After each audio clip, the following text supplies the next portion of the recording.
Good morning. Today is 26th November 2016 and we are going to discuss the articles of The Hindu. पहला article discussion का लोकपाल से related है। क्या ये सारी कंट्रोवर्सी है और थोड़ा इसका बैकग्राउंड हम जानने की कोशिश करते हैं। लोकपाल आपको पता ही होगा, एक तरह का ओम्बड्समैन है ये, और स्वीडन से इसकी उत्पत्ति हुई थी, यानी सबसे पहले स्वीडन में अपॉइंट किया गया था। इसका मेन मकसद होता है करप्शन को रूट आउट करना, करप्शन को भगाना और ख़त्म करना, और हायर लेवल पे मेनली ये फोकस करता है हायर लेवल पर। तो बेसिक आइडिया तो यही है लोकपाल का। हमने लिया कहाँ से, ये सारे कंट्रीज़ में देखिए पहले आ चुका था, फिनलैंड, नॉर्वे, डेनमार्क और ये सभी कंट्रीज़ में, इवन यूरोपियन यूनियन ने भी इसको इम्प्लीमेंट किया। तो इन्हीं सभी देशों से हमने आइडिया लिया और हमारे देश में भी करप्शन बहुत व्यापक रूप से था, इसलिए हमने भी सोचा कि हमें भी इस ओम्बड्समैन को अपने देश में लागू करना चाहिए। लेकिन लागू हुआ? देखिए अभी तक तो हुआ नहीं। 70 साल हमारे देश को आज़ादी में हो चुके हैं और 68 से हम इसे इम्प्लीमेंट करने की कोशिश कर रहे हैं। तो देखिए कब कब इसे इम्प्लीमेंट करने की कोशिश करी, 7 बार इसे इम्प्लीमेंट करने की कोशिश करी और आखिरकार हालांकि 2011 में ये पास हो चुका है ये बिल। 1968 में इसे पास करने की कोशिश करी, इतना खर्चा आता गया, यानी बिल पास होता, बिल प्रेजेंट तो होता पार्लियामेंट में लेकिन कभी पास नहीं हुआ और खर्चे पे खर्चा बढ़ता गया। 2011 में आखिरकार ये पास हुआ, लेकिन ऐसे ही नहीं पास हुआ ये, इसके पीछे एक बहुत बड़ी मूवमेंट चली, अन्ना की मूवमेंट आपको याद होगी। ये सारी मूवमेंट चली 2011 में, एक ज़बरदस्त आंदोलन पूरे देश में, दिल्ली में ये अनशन हुआ था अन्ना का, पूरे देश में ज़बरदस्त आंदोलन हुआ था। उसके बाद सरकार को झुकना पड़ा और ये बिल पार्लियामेंट में आया और पास भी हुआ। देखिए हालांकि बहुत सारे ऐसे पॉइंट्स थे जो अन्ना ने दिए, यानी जन लोकपाल में आए, वो लागू नहीं किए सरकार ने अपने बिल में अंदर में, लेकिन फिर भी एक बिल पास हुआ। जैसे तैसे वो बिल था, ठीक ठाक वो बिल था, बिल आ गया, कानून बन गया। उसके अंदर एक लोकपाल की नियुक्ति होनी थी, वो लोकपाल की नियुक्ति आज तक नहीं हुई। उस पर कुछ तरह की कंट्रोवर्सी है, 2-3 कंट्रोवर्सी जो उस पर है वो हम अभी डिस्कस कर लेते हैं। तो देखिए ये लोकपाल बिल था। हालांकि देखिए अरविंद केजरीवाल जो अन्ना के साथी थे, इन्होंने भी, जिन्होंने पुरजोर जोर लगाया था, इन्होंने खुद ने भी एक अनशन किया था लोकपाल बिल के लिए, लेकिन इन्होंने भी चीफ मिनिस्टर बनने के बाद में इनका दिल्ली में लोकपाल बिल भी अभी तक नहीं आया। तो देखिए लोकपाल जो कानून है वो क्यों नहीं बनता। देखिए सीधी सी बात है, लॉजिकल लगाइए आप, प्रैक्टिकल सी बात है। अगर लोकपाल लागू होता है तो एक बहुत स्ट्रॉन्ग इंडिपेंडेंट अथॉरिटी है ये, किसी भी तरह की जांच सरकार के खिलाफ ये कर सकता है अगर लोकपाल आता है तो। आप दिल्ली का केस ले लीजिए या फिर सेंट्रल गवर्नमेंट का केस ले लीजिए। तो देखिए ऐसी इंडिपेंडेंट अथॉरिटी जो किसी भी तरह की जांच करने में सक्षम हो, उसको आप क्यों आने दोगे। तमाम तरह की छोटी मोटी गलतियां आप करते हो, अरविंद केजरीवाल हो या नरेंद्र मोदी हो, अपने सतर पर कुछ ना कुछ गलतियां सरकार पर होती ही हैं। और देखिए अगर वो लोकपाल इंडिपेंडेंट जांच उसकी करेगा तो वो गलतियां मीडिया के सामने आ जाएंगी, जनता के सामने आ जाएंगी, यानी आपकी इमेज खराब होगी। इसीलिए कोई भी पॉलिटिशियन हो इसे लाना नहीं चाहता। अरविंद केजरीवाल जिन्होंने इतना संघर्ष किया लोकपाल लाने के लिए, आज वही ऐसी अथॉरिटी नहीं लाना चाहते। तो सीधी सी बात है, अगर इस तरह से कोई बात सामने आएगी तो आपका पूरा का पूरा जो पॉलिटिकल कैरियर है वो खतरे में पड़ जाएगा। तो देखिए 2011 में जो सरकार ने कानून पास किया, उसके कुछ पॉइंट्स, ज़्यादा पॉइंट्स देखिए अभी इतना ज़्यादा सुर्खियों में नहीं है, तो पूरा का पूरा तो याद करने की बात नहीं है, क्योंकि पुराना भी अब ये हो गया है। तो जिस टाइम पर आया था तो उस टाइम पर इंपॉर्टेंट था। आज के टाइम में कंट्रोवर्सी इंपॉर्टेंट हो सकती है, लेकिन इसके पॉइंट्स इतने ज़्यादा इंपॉर्टेंट नहीं है। खैर देख लीजिए, सीबीआई इसका पार्ट है लोकपाल बिल का। इवन सीवीसी जो है, सेंट्रल विजिलेंस कमीशन, वो भी इसमें मर्ज कर दी गई है। लोकपाल एक इंडिपेंडेंट अथॉरिटी होगा और जुरिडिक्शन इसकी सबके ऊपर होगी, ब्यूरोक्रेट्स, पॉलिटिशियन, जजेस, इवन जजेस के ऊपर। देखिए आप कितना स्ट्रॉन्ग अथॉरिटी ये है।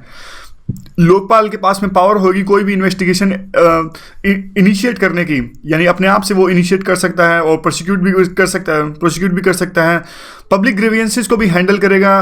ये सारी चीज़ें हैं जो आज के सिनेरियो में इतनी इंपॉर्टेंट नहीं है, क्योंकि ये पहले का टॉपिक है। उसके बाद में देखिए क्या हुआ, एक लोकपाल, चलो बिल आ गया 2011 में, और जब भी ये पास हुआ था 2011 के आंदोलन के बाद में ये लोकपाल पास हो गया, पार्लियामेंट ने इसे पास बन गया। लेकिन अब बात आती है लोकपाल को अपॉइंट कौन करेगा, कैसे, कैसे इसका प्रोसीजर होएगा, मैकेनिज्म होएगा इसको अपॉइंट करने का। तो यह डिसाइड किया गया कि 5 मेंबर की एक कमेटी इसे अपॉइंट करेगी। 5 मेंबर में कौन कौन होगा, ये लोग जो भी होते हैं, जैसे पीएम हो गया और लीडर ऑफ अपोजिशन, स्पीकर और सीजीआई, ये जो भी 5 लोग हैं। प्रीलिम के लिए इंपॉर्टेंट हो सकता है, अगर 1-2 बार इसकी न्यूज़ और आती है तो ये इंपॉर्टेंट डेफिनेटली हो सकता है। अभी भी इंपॉर्टेंट ही है, तो आप देख लीजिए कौन कौन से 5 मेंबर हैं। तो देखिए ये 5 मेंबर्स मिलकर डिसाइड करेंगे, और 5वां मेंबर है एक इमिनेंट जूरिस्ट। ये 5 मेंबर मिलकर इसे डिसाइड करेंगे और यह डिसाइड करेंगे after a committee, screening committee के बाद में, यानी इससे पहले एक स्क्रीनिंग कमेटी और होएगी। उस स्क्रीनिंग कमेटी के मेंबर्स होंगे जो एमिनेंट ज्यूरिस्ट है। वो स्क्रीनिंग कमेटी यह डिसाइड करेगी कि कौन कौन से मेंबर्स की कमेटी, यानी कौन कौन से लिस्ट है कैंडिडेट्स की, वो इन 5 मेंबर्स को सौंपी जाए और ये 5 मेंबर्स उस लिस्ट में डिसाइड कर दें। यानी जो दूसरी कमेटी थी, 2 कमेटी डिसाइड करेंगी। पहली कमेटी तो ये मेन कमेटी है, ये 5 मेंबर्स की, और दूसरी कमेटी थी एक एमिनेंट ज्यूरिस्ट की कमेटी थी जो कि स्क्रीन आउट करेंगे कैंडिडेट्स को। यानी देखिए दुनिया भर के कैंडिडेट्स हैं जो लोकपाल बनने के लायक हों, तो एक कम से कम एक ना, ये जो दूसरी कमेटी है एक लिस्ट बना के दे देगी, 4-5 कैंडिडेट की लिस्ट बना के दे दी मेन कमेटी को, इनको जो पीएम और इनकी कमेटी है, कि आप इन 4-5 बंदों में से डिसाइड कर लीजिए। तो इस बात पर भी बहुत विवाद उठा था। जो ये दूसरी कमेटी है स्क्रीनिंग कमेटी, कि हमें कौन कौन से कैंडिडेट्स को स्क्रीन आउट करने हैं, इस पर भी विवाद उठ गया था। इस पर क्या विवाद था, देखिए यूपीए गवर्नमेंट ने क्या किया था। यूपीए गवर्नमेंट ने इनको कहा, यानी जो इमिनेंट ज्यूरिस्ट की कमेटी को कहा कि हम आपको बंदे देंगे, उसी में से आपको डिसाइड करना है। यानी हम आपको 20 बंदे देंगे और आपको उसमें से 4-5 डिसाइड करने हैं। तो देखिए इस कमेटी के मेंबर भी तो बड़े ज़बरदस्त थे, फाली नरीमन, केटी थॉमस। इन्होंने कहा देखिए हम क्लर्क थोड़ी हैं, इतने जाने माने वकील है फाली नरीमन, केटी थॉमस। इन्होंने कहा देखिए हम क्लर्क थोड़ी हैं कि आप 20 मेंबर्स की लिस्ट दो, हम उसमें से 4-5 डिसाइड कर लेंगे। ऐसा तो क्लरिकल काम हो गया। अगर आपको हमसे चुनवाना ही है, अगर बंदे स्क्रीन आउट करवाने ही हैं, तो जबरदस्त पावर दो, हमें ज़्यादा पावर दो, हम अपनी मर्जी से बंदे चुन सकें। कोई भी 20 मेंबर्स की हम पे लिमिटेशन क्यों लगा रहे हो, आप हमें अपनी लिस्ट थोप क्यों रहे हो। तो इस तरह की पहले कंट्रोवर्सी पैदा हुई। तो ये देखिए यहाँ पर थोड़ा आपको ज़्यादा क्लैरिफिकेशन आएगा। देखो इस फाली नरीमन ने क्या कहा। फाली नरीमन नीचे देखो, Fali Nariman refuses to join the panel. इन्होंने मना कर दिया, इन्होंने कहा मैं नहीं ज्वाइन करने वाला भाई, क्योंकि आप पावर तो दे नहीं रहे हो, इतने जाने माने ये वकील हैं। केटी थॉमस ने भी मना कर दिया, इन्होंने भी कहा कि नहीं ये तो कोई तरीका नहीं हुआ, और सर्च पैनल को जो पावर दी गई है वो बिल्कुल नहीं दी गई है। ये सारी कमेटी थी जिनको अपॉइंट करना था। तो ठीक है, इस पर तो चलो मान लिया, ठीक हो गया। बाद में एनडीए गवर्नमेंट चुनकर आई और उन्होंने कहा कि आपके पास पूरी पावर है। उसके बाद में एक और कंट्रोवर्सी पैदा हो गई। उसके बाद में क्या कंट्रोवर्सी है वो देख लेते हैं। ये देखिए दिल्ली का भी जो बिल है वो अभी तक पास नहीं हुआ और काफ़ी डाइल्यूटेड है। यानी अभी अरविंद केजरीवाल जो बिल पास करने वाले हैं, इन्होंने पेश किया है, वो काफ़ी डाइल्यूटेड है as comparison to that bill which they presented when he was part of the movement. जो अन्ना आंदोलन की जो मूवमेंट थी उसमें जो इन्होंने बिल दिया था वो बहुत अलग था, बहुत अच्छा था। अभी जो ये बिल पेश करने वाले हैं दिल्ली गवर्नमेंट में काफ़ी डाइल्यूटेड है। तो देखिए उसके बाद में क्या हुआ। एक और कंट्रोवर्सी अभी देख लेते हैं, अभी आपको वो कंट्रोवर्सी ऑटोमेटिकली समझ में आ जाएगी। अभी ये इशू सुर्खियों में क्यों है। अभी ये इशू इसलिए सुर्खियों में है क्योंकि सुप्रीम कोर्ट ने कल परसों गवर्नमेंट को कहा इधर यू अपॉइंट द लोकपाल और otherwise we will appoint the Lokpal. या तो आप अपॉइंट कीजिए, नहीं तो हम अपॉइंट करेंगे। उसके बाद में क्या है, देखिए अब बात आती है कि इसको अपॉइंट करता कौन है। अब जैसा हमने पहले डिस्कस किया, 5 मेंबर्स की कमेटी इसको डिसाइड करती है, और 5 मेंबर्स में एक पद है लीडर ऑफ अपोजिशन का। यह है दूसरी कंट्रोवर्सी। तो लीडर ऑफ अपोजिशन तो अभी है ही नहीं, लीडर ऑफ अपोजिशन पार्लियामेंट में नहीं है। और देखिए लीडर ऑफ अपोजिशन है होता कौन है। लीडर ऑफ अपोजिशन का किसी भी रूल बुक में कुछ लिखा नहीं है कौन हो सकता है, लेकिन एक तरह की कन्वेंशन है। जिस पार्टी की यानी लार्जेस्ट पार्टी की 10% सीट आती है तो उसको speaker leader of opposition appoint कर सकते हैं। तो अब देखिए 550 सीट है हमारी लोकसभा के अंदर में, 55 सीट चाहिए एक पार्टी को लीडर ऑफ अपोजिशन का पद लेने के लिए। और कांग्रेस जो हाईएस्ट पार्टी बनकर आई है वो है सिर्फ 44 सीट के साथ में। तो कांग्रेस भी एक लीडर ऑफ अपोजिशन नहीं बना सकती। तो जब तक लीडर ऑफ अपोजिशन नहीं बनेगा तो ये लोकपाल कैसे अपॉइंट होगा, क्योंकि 5 मेंबर्स की कमेटी में तो लीडर ऑफ अपोजिशन का होना जरूरी है। तो देखिए जो फिर इसके बाद में तर्क क्या आता है, उसके बाद में तर्क यह आता है कि स्पीकर को कोई रोक नहीं रहा है। यानी ये सिर्फ कन्वेंशन थी, और 1977 का जो एक्ट है उसमें तो सिर्फ ये सैलरी और अलाउंसेस के बारे में लिखा है, लीडर ऑफ अपोजिशन क्या लेगा, उसका स्टेटस क्या होगा। तो कुछ भी ऐसा नहीं है। स्पीकर आसानी से लार्जेस्ट पार्टी यानी कांग्रेस है उसके किसी लीडर को जो भी ये अपॉइंट करेंगे कांग्रेस वाले, उसको लीडर ऑफ अपोजिशन के पद पर अपॉइंट कर सकता है स्पीकर। तो सरकार तो इसमें आनाकानी कर रही है, ऐसा कहना है एडिटर का। तो उसके बाद में क्या होता है, उसके बाद में देख लीजिए दूसरा तर्क यह आता है, एक सीवीसी और सीआईसी यानी चीफ विजिलेंस जो कमीशन है, और दूसरा सीआईसी इंफॉर्मेशन कमीशन वाला, आईटीआई वाला, ये दोनों पोस्ट की, यानी चीफ, इनकी दोनों पोस्ट की नियुक्ति के लिए भी एक लीडर ऑफ अपोजिशन की आवश्यकता होती है। उसमें तो गवर्नमेंट ने थोड़ा सा माइन्यूट चेंज कर दिया। उसमें इन्होंने कर दिया कि ठीक है, आप लार्जेस्ट जो पार्टी यानी कांग्रेस के जो भी लीडर अपॉइंट करेंगे हम उनको मान लेंगे, लीडर ऑफ अपोजिशन नहीं होगा तो भी काम चला लेंगे।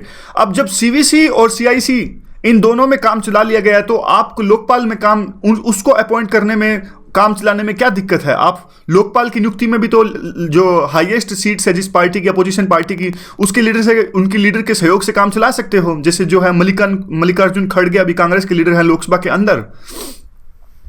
तो ये कंट्रोवर्सी है। और ये देखिए यहाँ भी आर्टिकल में जो लिखते हैं अभी, लीडर ऑफ अपोजिशन 1977 में एक कन्वेंशन से आया था और वहाँ पे एक कहा दिया गया था कि जो भी पार्टी इन अपोजिशन होगी, हाईएस्ट पार्टी, ये देखिए ग्रेटेस्ट न्यूमेरिकल स्ट्रेंथ, यानी भी जिस अपोजिशन पार्टी की हाईएस्ट स्ट्रेंथ होगी, जो कि अभी कांग्रेस है 44 सीट्स, उसके लीडर को रिकॉग्नाइज किया जा सकता है स्पीकर के द्वारा। और लॉ में ऐसा कुछ भी नहीं दिया गया है जो रोकता हो स्पीकर को प्रेजेंट कांग्रेस के जो पार्लियामेंट्री पार्टी के जो लीडर हैं यानी मल्लिकार्जुन खड़गे उनको अपॉइंट करने में। तो ये सारा का सारा आज आर्टिकल था। लोकपाल थोड़ा हमने इसका बैकग्राउंड डिस्कस किया, किस हिसाब से ये इसकी अपॉइंटमेंट में देर आ रही है और कैसा इसका स्टार्टिंग मूवमेंट स्टार्ट हुई थी। जो निचला आर्टिकल है वो साउथ कोरिया की इंटरनल पॉलिटिक्स से रिलेटेड है। साउथ कोरिया में आजकल प्रोटेस्ट चल रहे हैं इनके प्रेसिडेंट के खिलाफ में। इन पर प्रेसिडेंट पर आरोप लगे कि इनके एक साथी यानी प्रेसिडेंट के साथी ने करप्शन किया। तो ये देख लेते हैं थोड़ी पिक्चर, ज़्यादा इंपॉर्टेंट नहीं है आर्टिकल, बस एक आपको बात बताने के लिए है, क्योंकि किसी दूसरे देश की इंटरनल पॉलिटिक्स, उनकी अंदरूनी राजनीति बिल्कुल भी क्वेश्चन नहीं पूछेंगे। देखिए मुद्दा ये है कि वो हमारी राजनीति पर ही क्वेश्चन नहीं पूछते, वो किसी दूसरे देश की अंदरूनी राजनीति पर यूपीएससी कभी क्वेश्चन नहीं पूछेगी। लेकिन थोड़ी सी नॉलेज के लिए आपको पता होना चाहिए। ये है फिलहाल की अभी की प्रेसिडेंट। तो ये प्रेसिडेंट है अभी की। इन पर आरोप लगा कि इनकी दोस्त इन्होंने एक डोनेशन लिया प्राइवेट कंपनीज से, इन्होंने एक्सटॉर्शन किया और जो गवर्नमेंट के अफेयर्स हैं उनमें इंटरफेयर किया, आप कह सकते हो। इनके पास में कोई भी अथॉरिटी नहीं है फिर भी इन्होंने इंटरफेयर किया। तो इस बात पर पूरी एक मूवमेंट चल रही है साउथ कोरिया में और प्रेसिडेंट की इंपीचमेंट और प्रेसिडेंट की रेजिग्नेशन की बात आ रही है। तो एक इंटरनल क्राइसिस काफ़ी टाइम से चल रहे हैं साउथ कोरिया के अंदर में। तो देखिए सभी देशों के अंदर चलते हैं छोटे मोटे जो क्राइसिस, तो हमारे लिए इंपॉर्टेंट नहीं है। अगला जो आर्टिकल है वो डिस्कस कर लेते हैं। अगला आर्टिकल है नो फर्स्ट यूज से रिलेटेड। काफ़ी अच्छा और इंपॉर्टेंट आर्टिकल है ये। राकेश सूद जो पूर्व में एम्बेसडर भी रहे हैं, काफ़ी अच्छा लिखते हैं ये। तो ये आर्टिकल डिस्कस कर लेते हैं। देखिए न्यूक्लियर पावर आपको पता होगा। सबसे पहले न्यूक्लियर पावर थी जो आई 1945 में यूएस ने इसका इस्तेमाल किया। उन्होंने एक मिशन चलाया था मैनहट्टन प्रोजेक्ट में उन्होंने न्यूक्लियर जो पावर है वो इन्वेंट करी और 1945 में इसे यूज किया गया जापान के खिलाफ में हिरोशिमा और नागासाकी में। और उसके बाद में जब से इन्होंने यूज किया, इतनी ज़्यादा डिवास्टेशन और इतनी ज़्यादा डिस्ट्रक्शन जापान के अंदर हुई कि एक तरह से भय पैदा हो गया पूरी दुनिया के अंदर में कि न्यूक्लियर वेपन्स जो हैं भारी तबाही मचाते हैं और एक डर पैदा करते हैं।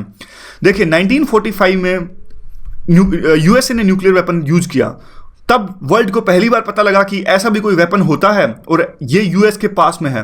तो देखिए क्या हुआ, पूरे वर्ल्ड के अंदर यूएस का एक तरफा दबदबा पैदा हो गया। यानी पूरे देश ने almost you can say that explicitly और इम्प्लिसिटली दोनों रूप से यूएस की जो थी as a super power accept कर लिया। उस टाइम पर यूएस का जो प्रतिद्वंदी था वो था यूएसएसआर और इनके बीच में एक कंपटीशन चल रहा था वर्ल्ड पावर बनने के लिए। तो यूएसएसआर को भी डर था। देखिए 1949 में यूएसएसआर ने अपना बम टेस्ट किया। ऐसा कहा जाता है कि जो 45 से लेकर 49 तक था, 45 से लेकर 49 तक यूएसएसआर के लोगों को हमेशा डर रहता था कि यूएस ये बम अब हमारे ऊपर भी गिराने वाला है, हमारे ऊपर भी टेस्ट करने वाला है। आखिरकार 49 में यूएसएसआर ने भी ये बम बना लिया और ऐसा कहा जाता है कि यूएस में स्पाइंग हुई थी, यानी यूएसएसआर ने अपने जासूस यूज़ किए थे, ये टेक्नोलॉजी उन्होंने चुराई थी। लेकिन पता नहीं, मतलब कहने के लिए है, कुछ भी इंपॉर्टेंट नहीं है।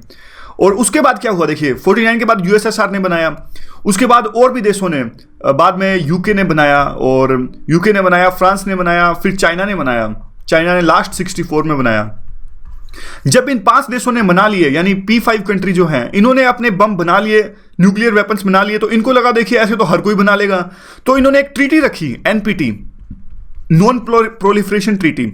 इसके अंदर में इसके हॉरिजेंटल प्रोलिफरेशन पे, यानी अब और कोई भी देश इसे ना बना सके, ये ऐसी ट्रीटी थी। इवन जिन देशों के पास में कैपेबिलिटी थी उन्होंने भी अपनी कैपेबिलिटी को छोड़ दिया। जैसे आप कई देश थे ऐसे उस टाइम पे, ऑस्ट्रेलिया, ब्राज़ील, इनके पास में कैपेबिलिटी है न्यूक्लियर बम बनाने की, लेकिन इन्होंने छोड़ दिया कि नहीं हमें जरूरत नहीं है। तो 1968 में आई थी एनपीटी ट्रीटी, जिसके अंदर में और भी कोई देश अब बम ना बनाए। फिर इंडिया ने, देखिए इंडिया को भी, अब चाइना से इंडिया वार हारा था और इंडिया ने 1974 में, हालांकि काफ़ी साल हो गए, तो उसके बाद में 71 में हमने वार जीता भी था। तो 74 में हमने भी एक टेस्ट किया, स्माइलिंग बुद्धा जिसका नाम था, इंदिरा गांधी ने वो टेस्ट करवाया। तो देखिए उस टेस्ट के बाद में एक एनएसजी लाई गई, यानी न्यूक्लियर सप्लायर ग्रुप। एक यू कैन से दैट उस टाइम पे तहलका मच गया कि इंडिया को न्यूक्लियर फ्यूल कैसे मिला। तो कनाडा से हमने फ्यूल लिया था पीसफुल पर्पज के लिए, लेकिन हमने वो यूज़ किया अपने न्यूक्लियर टेस्ट के लिए। तो एनएसजी लाई गई। एनएसजी का मतलब ये था न्यूक्लियर सप्लायर ग्रुप का, कोई भी किसी दूसरे देश को जो कि जिसने एनपीटी साइन नहीं करी या फिर जिसके पास न्यूक्लियर बॉम्ब नहीं है, इस तरह की मतलब उल्लंघन करता है, उसको किसी भी तरह का न्यूक्लियर फ्यूल नहीं देना, यह डिसाइड किया गया एनएसजी के अंदर में। तो देखिए ये हमने थोड़ा बैकग्राउंड से डिस्कस किया, अभी थोड़ा और भी डिस्कस करते हैं इसके बारे में।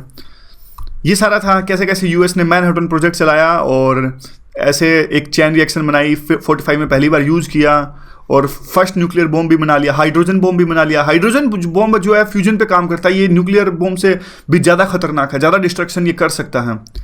तो ये देखिए उसके बाद में कई तरह के एक्सीडेंट भी हुए। 79 में 3 माइल्स आइलैंड में जो एक्सीडेंट हुआ, न्यूक्लियर एक्सीडेंट यूएस में है, चेरनोबिल जो यूक्रेन में है, उस टाइम पे यूएसएसआर में, ये सब एक्सीडेंट्स हुए। और फिर जो सीटीबीटी ट्रीटी भी आई, जिसे 96 में देशों की साइन के लिए रखा गया, जो कि आज तक पास नहीं हुई। अभी कौन कौन से देशों के पास में है? अभी देखिए इन देशों के पास में है, यूएस के पास में इनकी जो नीचे है मात्रा भी दी गई है, जो कि इंपॉर्टेंट नहीं है। यूके, रशिया, यूएसएसआर के पास जो बॉम्ब थे उसकी लिगेसी रशिया ने ली, यानी सारे के सारे जो यूएसएसआर के बॉम्ब थे वो रशिया को मिल गए। फ्रांस और चाइना इंडिया के पास में भी है, नॉर्थ कोरिया के पास में भी है, पाकिस्तान और इजराइल, ऐसा कहा जाता है इजराइल के पास में भी है, लेकिन इजराइल हमेशा एम्बिगुअस स्टेटस बना के रखता है जानबूझकर। तो देखिए सबसे बड़ा मुद्दा अभी ये आता है कि लोग न्यूक्लियर बॉम्ब के पीछे क्यों भागते हैं, उनको चाहिए क्यों न्यूक्लियर बॉम्ब? न्यूक्लियर बॉम्ब सबको इसलिए चाहिए, देखिए सिंपल सा लॉजिक है, सिंपल सी बात से हम डिस्कस करते हैं। एक सेकेंड, आप खाली पेज ढूंढता हूँ मैं, इस पर खाली पेज कहाँ है, ये रहा, खाली पेज मिल गया। न्यूक्लियर बॉम्ब हर कोई इसलिए चाहता है क्योंकि देखिए एक ये डेटरेंस क्रिएट करता है। डेटरेंस होती क्या है, सबसे पहले तो ये डिस्कस करते हैं। डेटरेंस क्या होती है? डेटरेंस होता है किसी दूसरे देश को अपने ऊपर हमला करने से रोकना। यानी अब देखिए हमारे पास इतनी पावर है, अभी इंडिया के पास कितनी पावर है सबको पता है, मतलब आसपास के अड़ोस पड़ोस को पता है कितनी पावर है। तो देखिए श्रीलंका, अब सिंपल सा एग्जांपल मान लीजिए, श्रीलंका अब हम पर थोड़ी अटैक करेगा, उसको पता है, श्रीलंका को पता है अगर हमने इंडिया पे अटैक किया तो इंडिया के पास हमारे से ज़्यादा पावर है, इंडिया रिटालिएट करेगा और दूसरे यानी जवाबी हमले में हमको बहुत नुकसान पहुंचाएगा। सिंपल सा फंडा है। आप एक और एग्जाम्पल ले लीजिए, सिंपल सा एग्जाम्पल ले लीजिए। आप मान लीजिए कोई भी एग्जाम्पल, एक गैंगस्टर है, एक गैंगस्टर है जिसका नाम ए है और दूसरा गैंगस्टर है बी। अब देखिए गैंगस्टर बी है, उसको पता है ए की पावर है बहुत ज्यादा है, तो वो क्या करेगा, गैंगस्टर ए पे कभी हमला नहीं करेगा। उसको पता है कि अगर मैं बाय चांस वो हमले में बच गया तो डेफिनेटली मैं जिंदा नहीं बचूंगा। इस तरह की बात है, छोटा एग्जांपल है, मतलब कहने के लिए, समझाने के लिए है। तो न्यूक्लियर डेटरेंस का भी यही यूज है। कोई भी देश, अब देखिए नॉर्थ कोरिया क्यों न्यूक्लियर बम बनाना चाहता है, उसको पता है अगर मेरे पास न्यूक्लियर बम है तो यूएस मेरे पे कभी अटैक नहीं करेगा, क्योंकि यूएस को भी डर लगेगा कि यार इसने कल को अगर न्यूक्लियर बम इसने फोड़ दिया तो हमारा क्या होगा। तो यही बात है। अब देखिए इराक, ईरान, ये सारे देश इसी लॉजिक पर न्यूक्लियर डेटरेंस क्रिएट करने के लिए बम बनाना चाहते हैं कि कल को यूएस हमारे देश पे बेमन से, यानी कुछ भी हमारे देश के अंदर इंटरफेरेंस ना करे। जैसे यूएस ने इराक के अंदर हमला किया, जैसे यूएस ने अफगानिस्तान के अंदर हमला किया, लीबिया के अंदर हमला किया, अगर हमारे पास न्यूक्लियर बम है तो वो हम पर हमला नहीं कर सकेगा। इसलिए ये डेटरेंस क्रिएट करता है, डर पैदा करता है दूसरे देश में कि आप अगर हम पर हमला करेंगे तो हम जवाबी हमले में आपको छोड़ेंगे नहीं, तबाह कर देंगे। और इवन ये सेकंड यूज नहीं, मतलब फर्स्ट यूज में भी यूज कर सकता है। कुछ देश इसे सेकंड यूज में यूज करते हैं, कुछ देश इसे फर्स्ट यूज में भी यूज करते हैं। तो अब वो भी हम इसे डिस्कस करते हैं। तो देखिए, ये देखिए उसके बाद क्या हुआ। एक शुरू में इंडिया का जो स्टैंड था वो न्यूक्लियर बम के खिलाफ था। शुरू में इंडिया कहता था कि हमें न्यूक्लियर बम नहीं चाहिए, हमेशा जो नेहरू थे वो न्यूक्लियर बम के अगेंस्ट थे। लेकिन बदलती परिस्थितियों के अनुसार आखिरकार हम भी इस स्टैंड पे आए कि हमें भी न्यूक्लियर बम चाहिए, क्योंकि देखिए कोई बात हमारी मान तो रहा नहीं था, क्योंकि हमने कहा कि डिसआर्मामेंट कीजिए, हमें नहीं चाहिए। इसका मतलब आप क्यों यूज कर रहे हो? जो P5 है, हैव और हैव नोट्स का फर्क है। हैव्स यानी जिनके पास है, P5 कंट्रीज, हैव नोट्स बाकी सारे देश। तो इंडिया ने कहा था कि ठीक है हम नहीं लेंगे, हमें नहीं चाहिए न्यूक्लियर बम, लेकिन जिनके पास है P5 आप भी तो अपना खत्म करो ना, आप भी डिसआर्मामेंट करो, अपने हैं जो न्यूक्लियर पावर उसको डिसएम्पावर करो, इस तरह की बात कही। आखिरकार देखिए इंडिया ने फिर से, इंडिया मना करते करते, यानी मना करता गया, पूरे वर्ल्ड को दिखाता गया कि हमें नहीं चाहिए, नहीं चाहिए। आखिरकार पूरे देश, पूरी दुनिया को गोली देते देते 19, देखिए थोड़े मैं बिल्कुल लेमैन में वर्ड्स इस्तेमाल करता हूं तो बिल्कुल अंडरस्टैंडिंग के लिए होता है। अब डिस्कशन में फॉर्मल तो मैं भी बोल सकता हूं बिल्कुल ऐसे कि like why India use the nuclear power, इस तरह से बिल्कुल सेम ही टोन में, तो फिर डिस्कशन में एक तरह से इंटरेस्ट पैदा नहीं होगा। तो देखिए इंडिया ने आखिरकार पूरे वर्ल्ड को कन्विंस कराते कराते कि हमें न्यूक्लियर पावर नहीं चाहिए। After that India used again, India did the nuclear test in 1998 and we became the nuclear power in 1998। 1998 में हम न्यूक्लियर पावर बन गए और ये हमारी बहुत बड़ी अचीवमेंट थी, क्योंकि देखिए यूएस अपनी इंटेलिजेंस यूज करता था, यूएस ऊपर से सैटेलाइट लगा के रखता था यह देखने के लिए कि इंडिया कहीं न्यूक्लियर पावर बना तो नहीं रहा है, क्योंकि पहले भी 96 के आसपास भी एक उन्होंने अपने स्पाई ऑपरेशन चलाए इंडिया के अंदर और उन्होंने सबूत के साथ पूरे वर्ल्ड को दिखा दिया कि इंडिया भी कोशिश कर रहा है न्यूक्लियर पावर बनने की। तो इंडिया पर हमेशा यह खतरा रहता था कि जब भी हम न्यूक्लियर पावर बनने की कोशिश करेंगे उससे पहले यूएस अपने जो स्पाई वो था जो सैटेलाइट्स वगैरह उसका यूज करके पूरे वर्ल्ड को बता देगा और हमें न्यूक्लियर पावर बनने नहीं देगा। जो 98 में जो हमने शक्ति ऑपरेशन चलाया उसमें वाजपेयी जी इन्वॉल्व थे, कलाम साहब इन्वॉल्व थे, बहुत जबरदस्त ऑपरेशन था। पोखरान के अंदर राजस्थान में अंडरग्राउंड एक सुरंग बनाई गई, उसके अंदर में ये हमने न्यूक्लियर बॉम्ब टेस्ट किया। तो देखिए उस टाइम पे फिर यूएस ने भी हमारा इतना विरोध नहीं किया। क्यों नहीं किया यूएस ने हमारा विरोध? देखिए दुनिया को दिखाने के लिए साफ साफ उसने थोड़े बहुत सैंक्शंस तो लगाए, लेकिन उस टाइम पर चाइना बहुत ज़्यादा राइज कर रहा था, तो यूएस को लगा चाइना को काउंटर करने के लिए इंडिया अगर न्यूक्लियर पावर बन भी गया तो हमारे लिए फायदा ही है, नुकसान नहीं है। तो इसलिए 2 साल के अंदर अंदर बिल क्लिंटन हमारे देश में आए और जो सैंक्शंस थे वो डाइल्यूट कर दिए गए, यानी पाबंदियां जो हम पर लगाई गई थी, इकोनॉमिक पाबंदियां या और भी दूसरी पाबंदियां, वो डाइल्यूट कर दी गई। और 2005 में वही अमेरिका, ये हमने पहले भी डिस्कस किया था, 2005 में वही अमेरिका हमारे साथ में एक न्यूक्लियर एग्रीमेंट साइन करता है और वादा करता है कि एनएसजी वो इंडिया के खिलाफ लेकर आया था न्यूक्लियर सप्लायर ग्रुप, और अमेरिका ने हमसे वादा किया कि न्यूक्लियर सप्लायर ग्रुप से हम आपको एग्जम्पशन दिलवाएंगे। इस तरह की बात यूएस ने कही। तो ये थोड़ा इसका कंटेक्स्ट हो गया। अब देखते हैं आगे, एक सेकेंड।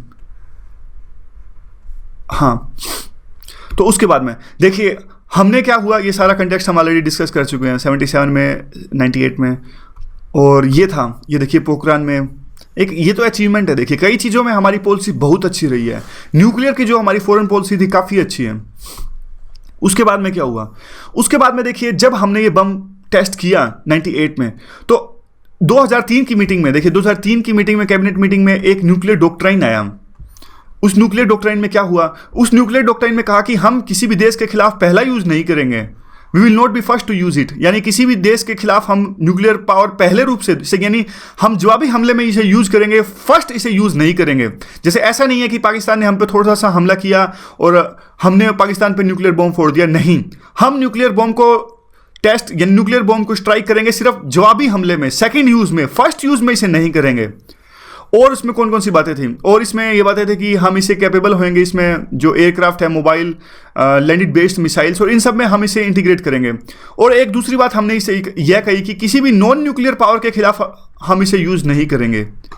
यानी जैसे अब कोई भी दूसरा देश है, यानी आप मान लीजिए नेपाल तो क्या ही हमला करेगा, आप कोई दूसरा देश मान लीजिए, ईरान मान लीजिए, कोई भी दूसरा देश, हमारा कोई दुश्मन, देखिए 2 ही दुश्मन है हमारे मेन, तो एक है हमारा दुश्मन पाकिस्तान, एक है चाइना, इन्हीं दोनों से हमें खतरा है और दोनों के पास में न्यूक्लियर पावर है।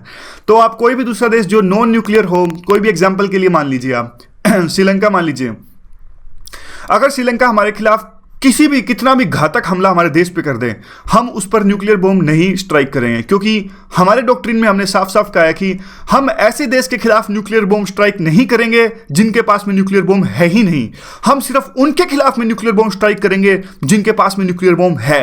यानी वो 8-9 देश जो हमने अभी डिस्कस किए थे, जो P5 कंट्रीज, और उसके बाद में पाकिस्तान, नॉर्थ कोरिया और इजराइल, जिसका स्टेटस हमेशा एम्बिगुअस है। तो ये देखिए और भी इस तरह के इनमें बाद में हमने इसमें थोड़ा चेंज भी किया, यानी इंडिया ने इसमें थोड़ा सा चेंज करके कह दिया कि बायोलॉजिकल या केमिकल अटैक हम पर होता है तो हम वो न्यूक्लियर पावर यानी न्यूक्लियर बॉम्ब स्ट्राइक कर सकते हैं। यानी बाद में हमें इसे थोड़ा डाइल्यूट करते हुए यह कहा कि बायोलॉजिकल और केमिकल वेपन्स का अटैक हम पर होता है तो हम न्यूक्लियर बॉम्ब स्ट्राइक कर सकते हैं। तो यह है हमारा nuclear doctrine, no first use और non use against the nuclear credible minimum deterrence की हमने बात कही यहाँ पे। तो अब थोड़ा थोड़ा आर्टिकल की तरफ चलते हैं, काफ़ी कुछ बैकग्राउंड डिस्कस हो चुका है। तो अब यह बात उठती है कि क्या हम प्रिपेयर हैं रिटालिएशन के लिए या नहीं। देखिए रिटालिएशन के लिए तो तब प्रिपेयर होंगे, रिटालिएशन कैसे होगा। रिटालिएशन ऐसा होता है, अगर मान लो पाकिस्तान हम पर न्यूक्लियर बॉम्ब से स्ट्राइक करता है, तो पाकिस्तान हम पर न्यूक्लियर बॉम्ब से स्ट्राइक करता है तो हमारे न्यूक्लियर वेपन्स कम से कम इतनी जगह पे ऐसी लोकेशंस पर डिस्ट्रीब्यूटेड होने चाहिए कि वो पाकिस्तान के न्यूक्लियर बॉम्ब से सारे के सारे खत्म ना हो जाएं। देखिए अगर पाकिस्तान ने हम पर न्यूक्लियर अटैक किया तो पाकिस्तान तो यही कोशिश करेगा ना कि इंडिया रिटालिएट ना कर सके, यानी हम उसके पाकिस्तान तो यही चाहेगा कि सारे के सारे जो इंडिया के न्यूक्लियर वेपन्स हैं उनको तबाह कर दें। तो बात यही उठती है, क्या इंडिया कैपेबल है, अगर कोई देश हम पर न्यूक्लियर बम से अटैक करता है तो क्या हम कैपेबल हैं कि थोड़े बहुत हमारे न्यूक्लियर बम फिर से बचा के रखें और जवाबी हमला कर सकें, क्या हम इतना कैपेबल हैं। तो यही क्वेश्चन उठता है। तो देखिए सबसे पहले तो हमें दूसरे देश को कन्विंस कराना होगा, हमारी डिटरेंस क्रिएट करनी है तो दूसरे देश को कन्विंस कराना होगा कि आप कितना भी घातक हमला हम पर कर लीजिए, कुछ हथियार हमारे फिर भी बचेंगे और उन हथियारों से हम आपको छोड़ने वाले नहीं हैं। तो एग्जाम्पल के लिए मान लीजिए आप अगर पाकिस्तान पर हम पर हमला करता है तो हमें उनको कन्विंस कराना होगा कि कुछ हथियार हमारे रह जाएंगे, जैसे अंडमान में पड़े हैं कुछ हथियार, या हमने छुपो के केरला में रखे हैं, जम्मू कश्मीर में रखे हैं, या फिर किसी भी कोने में रखे हैं, कुछ हथियार हमारे बच जाएंगे और उन हथियारों से हम आपके देश को तबाह कर कर छोड़ेंगे। यह है सेकंड रिटालिएशन, यानी नो फर्स्ट यूज, लेकिन when someone is using the nuclear weapons against us we will not leave that country in the second retaliation. This is what our nuclear doctrine says. उसके बाद में देखिए mainly हमने कहा नहीं है लेकिन साफ है कि हम डेटर करना चाहते हैं चाइना को और पाकिस्तान को। अब देखिए चाइना की पॉलिसी तो हमारी तरह ही है, नो फर्स्ट यूज। चाइना कहता है कि मैं पहले न्यूक्लियर बम नहीं यूज करूंगा किसी भी नॉन न्यूक्लियर कंट्री के खिलाफ में, मतलब इस तरह की बातें चाइना कहता है। 1964 में जब इन्होंने टेस्ट किया था तो तब से यह बात कहता है, और अभी कहते हैं कि तब से देखिए कन्वेंशन है वहाँ पे, अभी ये बात को फॉर्मली भी यानी डॉक्यूमेंट के रूप में भी पेश करने जा रहे हैं। क्योंकि देखिए चाइना का एक रीज़न ये भी है क्योंकि चाइना के सारे पड़ोसी देशों के साथ इसके बनती नहीं है, यानी चाइना की सभी पड़ोसी देशों के साथ बनती नहीं है, थोड़ी थोड़ी लड़ाई सभी के साथ रहती है। तो और अभी चाइना को जो राइज हो रहा है, यानी एक राइज हो रहा है तो सभी देशों में, एशियन कंट्रीज़ में मान लीजिए, और मंगोलिया, जो लाओस, कंबोडिया, ये सारे देश हैं, कंबोडिया की थोड़ी दोस्ती है इनके साथ में, वियतनाम मान लीजिए आप। तो देखिए इनमें एक डर है कि चाइना जो राइज हो रहा है हमारे लिए खतरा है, तो चाइना बार बार कन्विंस कराना चाहता है इन देशों को कि जो हमारा राइज है वो पीसफुल राइज है, हम किसी देश को वैसे बेकार में तंग नहीं करने वाले हैं। तो ये इसीलिए चाइना नो फर्स्ट यूज को और भी ज़्यादा स्ट्रेंथन करना चाहता है कि जो डर है वो मिटा दें। अब बात कर लेते हैं पाकिस्तान की। पाकिस्तान की तो आप बात ना कीजिए तो ही अच्छा है। देखिए पाकिस्तान एक ऐसा देश है, मैं बताता हूँ आपको थोड़ा सा, इसमें एक न्यूक्लियर टैबू का आपको एग्जाम्पल देता हूँ। तो दोबारा से एक खाली पेज ढूंढ लेते हैं। न्यूक्लियर टैबू न्यूक्लियर टैबू क्या होता है? टैबू आपको पता होता हुआ, टैबू एक ऐसी चीज़ होती है जिससे पूरे लोग घृणा करते हैं, नफरत करते हैं, एक ऐसी चीज़ न्यूक्लियर टैबू जिसे कहते हैं। तो न्यूक्लियर टैबू क्या है? तो देखिए 1945 में यूएसए ने ये टेस्ट किया, यानी न्यूक्लियर बम से स्ट्राइक किया जापान को, और इतने लोगों की वहाँ पे मौत हो गई, बहुत लोग वहाँ पे, पूरी की पूरी दोनों सिटी हिरोशिमा और नागासाकी को इन्होंने तबाह कर कर रख दिया।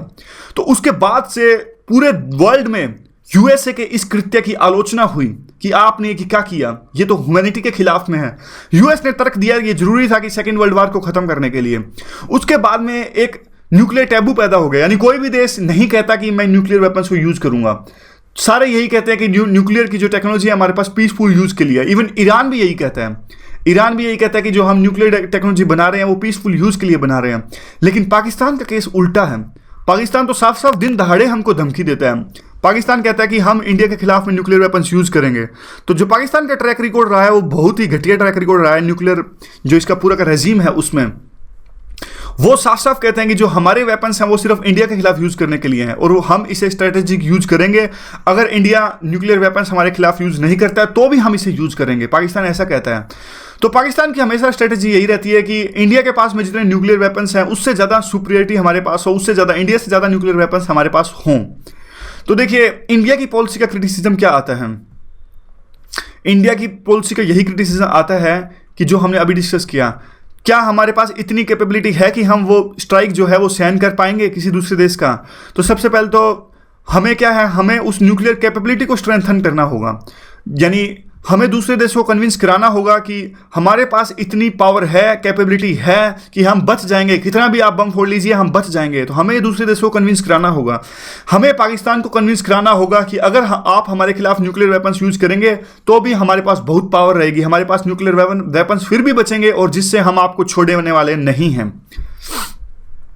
तो अगर हम यह सिग्नल दूसरे देशों को दे पाने में सफल हो पाते हैं, मेन एडवर्सरी यानी पाकिस्तान, तो पाकिस्तान में भी एक डेटरेंस क्रिएट होगी, यानी हम पाकिस्तान के खिलाफ एक डेटरेंस क्रिएट करने में सफल हो पाएंगे। फिर पाकिस्तान भी हमें खुलेआम धमकी नहीं देगा कि हम यूज करेंगे इसे, क्योंकि पाकिस्तान को पता है अगर हम यूज करेंगे तो वो भी यूज करेंगे। तो यही बात है। देखिए उसके बाद में क्या आता है, उसके बाद में यह आता है क्या हमारे पास अभी ऐसी कैपेबिलिटी है।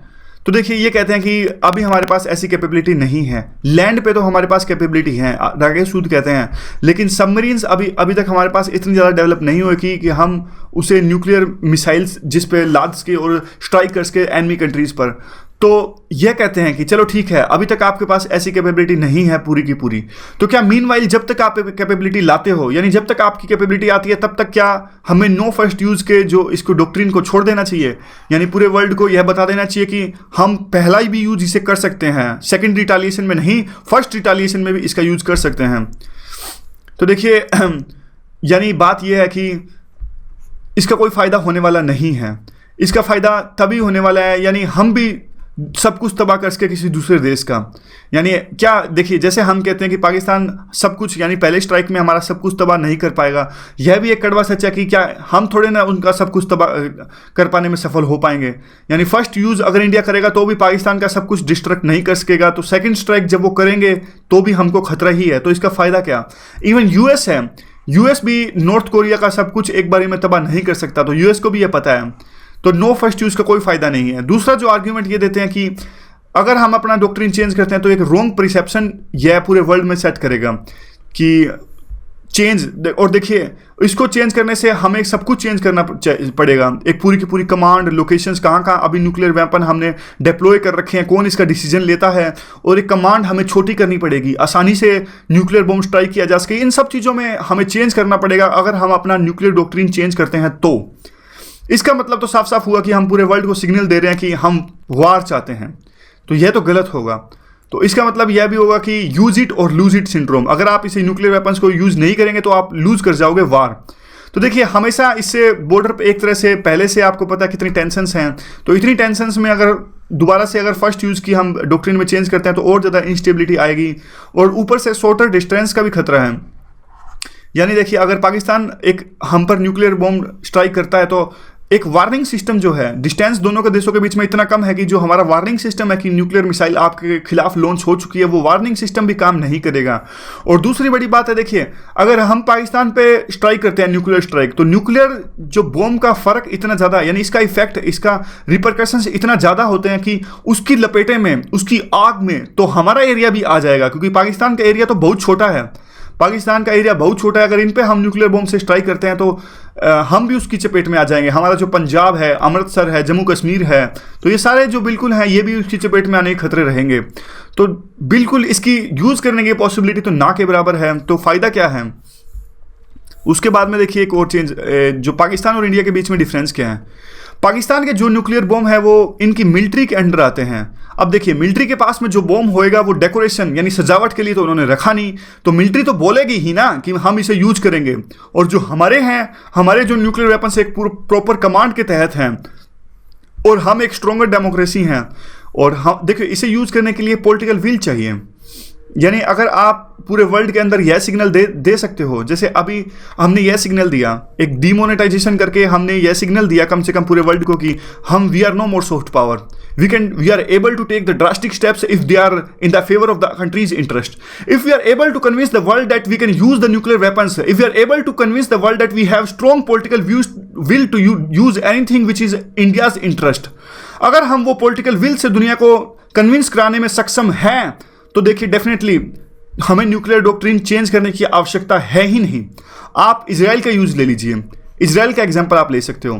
पूरा वर्ल्ड जानता है कि इजराइल अगर जरूरत पड़ी तो न्यूक्लियर बॉम्ब का इस्तेमाल कर सकता है, या फिर किसी भी अगर इजराइल के अस्तित्व पर बात उठती है तो इजराइल कोई भी ऐसा हथियार यूज कर सकता है जो इसका अस्तित्व मिटाता हो। अगर यही पॉलिटिकल विल अगर इंडिया दिखाए दुनिया को कि हम अपनी सिक्योरिटी के लिए, जैसा हमने अभी सर्जिकल स्ट्राइक्स किए पाकिस्तान के अंदर है, इसी तरह की पॉलिटिकल विल अगर दुनिया को दिखाएं तो ये वर्ड चेंज करने का कोई मतलब बनता ही नहीं। पूरा वर्ल्ड ऑटोमेटिक समझ जाएगा कि इंडिया जो है एक जबरदस्त पावर है, किसी भी तरह का यूज वो कर सकता है अपने आप के, अपने लोगों को बचाने के लिए, अपनी सॉवरेनिटी को बचाने के लिए, अपने इंटरेस्ट को बचाने के लिए। तो यह सारा आज का आर्टिकल था। Thanks very much for discussion.